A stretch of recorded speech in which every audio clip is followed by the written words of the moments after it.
All right, so what we're looking at here, and I talk about biomechanical cutting. It's a valid technique, but the problem is, if you're doing biomechanical cutting and you think you're going to be out of range and snipe somebody like this, sure, that works if you have a machete or gunting or something big and mass. I mean, even a Bowie knife. That's all fine and dandy. But when you're dealing with smaller knives, and by smaller I mean even this, which is relatively large for an EDC type knife. All right. What we're talking about is when we're in a clinch or something like this, they have the ability to shove us and pull us just as much as they're wrapped around us.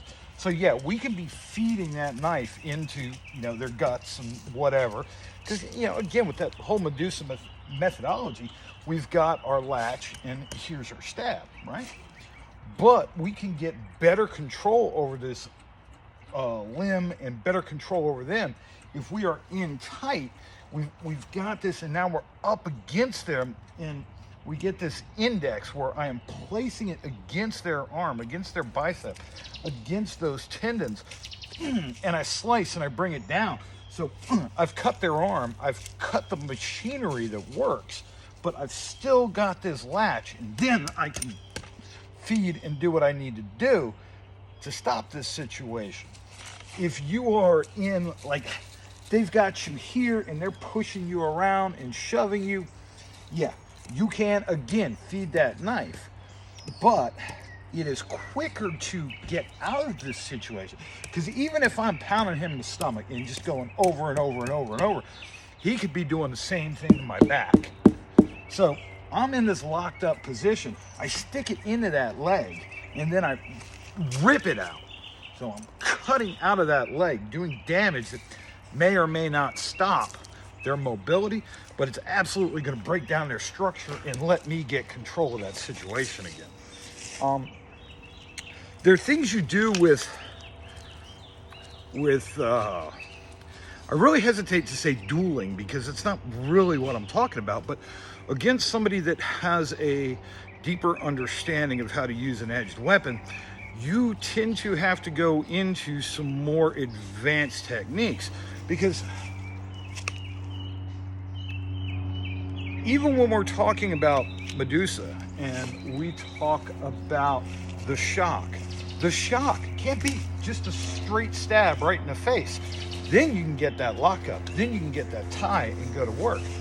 But the classic thrust like that, it'll stop a fight. Is it termination? No.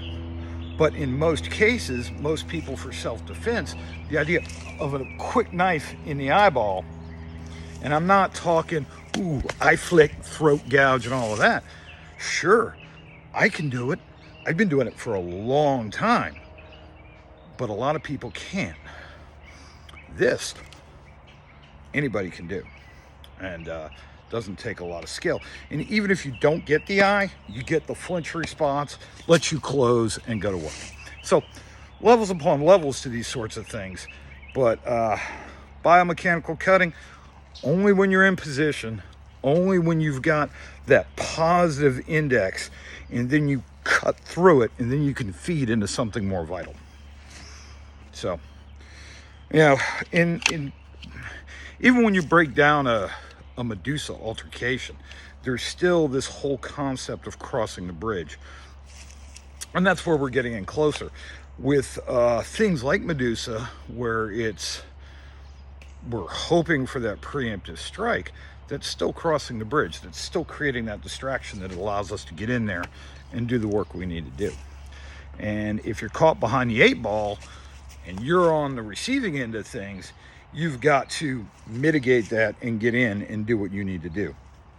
So there are all sorts of approaches to it. Big problem with a lot of people is that they take FMA ideas for, weapons that are at least this long, which have significant amounts of leverage and power, much more so than a sharpened toothbrush. And then they try to apply it to a knife like this. That's not going to work. This is just a trainer, but like, even, look, this kind of stuff, no. I would never do that in a real fight. In sparring, sure, it's fun.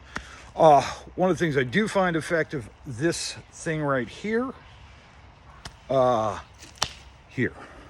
But that's closing. That's as you're moving into your opponent, you're boom, and then you're already in their stomach. And now look at where I am, latch, feed. So, but like I said, man, levels to this stuff, and people frequently overcomplicate it for real world self-defense and honest to goodness. I'm fighting somebody who's just in, you know, trying to hit me with a hammer or whatever.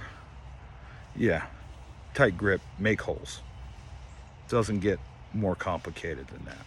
Fighting against somebody that's an experienced edge weapon user becomes a little different, and you have to take certain things into accommodation. That's all.